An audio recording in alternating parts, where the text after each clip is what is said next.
Awesome. What can I help you with? I was wondering if you had any tips about maintaining work-life balance as we work, because I find myself spending a lot of hours in my business because I enjoy it, but it also means that I spend all my spare time doing that, and it's not very healthy, and I have hit burnout a few months ago. What would you recommend? Well, ironically, I just went on a long rant about exactly this. Let me tell you what Proverbs 10:4 says. 10:4 says, lazy hands make a man poor, but that could be women too, but diligent hands bring wealth. Work-life balance is an interesting thing. I believe in it and I don't all at the same time. I believe in it because, as sons and daughters of God, we do need to juggle multiple areas of our life. But I don't believe it in this I don't know, kind of politically correct airy-fairy mentality. Let me ask you, are you married? No, I'm not. No kids? No kids. Okay. So obviously, if they were in your world, then the Lord's entrusted those to you, in which case we would really have to build a plan to facilitate their well-being, okay? So, family comes before business if you took a timeline of events in Scripture. So I'd be having a very different conversation with somebody who has kids and a spouse.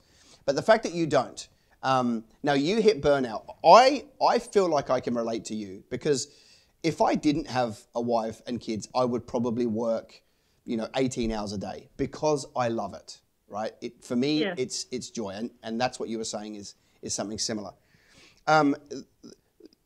In my experience, if we get really, really focused during our business day, if we start to live by the mantra that minutes matter, every minute needs to be accountable for something. And what that does is it shifts the way we think. It means that when somebody calls us and says, or SMSs and says, I'm 7 minutes late for a meeting, we don't jump on YouTube and watch something silly. We use that 7 minutes to raise 3 invoices, call some debtors, run a new Facebook ad. If we actually jealously guard the small amounts of time, so instead of having 30-minute meetings, we have 19-minute meetings where we stand up and don't sit down. If we jealously guard every minute of the day, we can usually do more than enough in an 8 to 10 hour day that we don't have to work all day and all night, and then we don't get burnout. If we just become super intentional and accountable over every minute in a working day, then we can park the day knowing we did a really good job and we played full out. Then we can go home and be with the people that matter, exercise, rest, do those sort of things, and sleep. It's when we are not accountable for the minutes that we feel like we need to stay and stay and stay and stay to get enough done. And that's what eats into the time for the rest of the things in our life. So we just need to be fully intentional about every minute. And there's a few fun things you can do about that. I mean, I remember I was coaching a guy once who was a shocking procrastinator. And so I made an alarm go off every 1 minute for an entire day.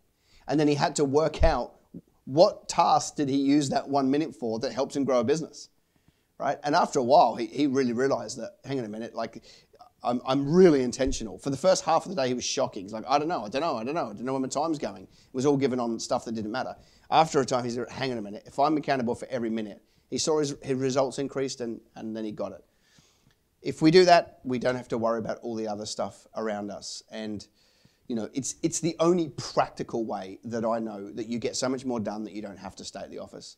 And and then you'll find that you'll have balance by default because you'll have the spare time and you'll fill it with other things, and then life will become sweeter.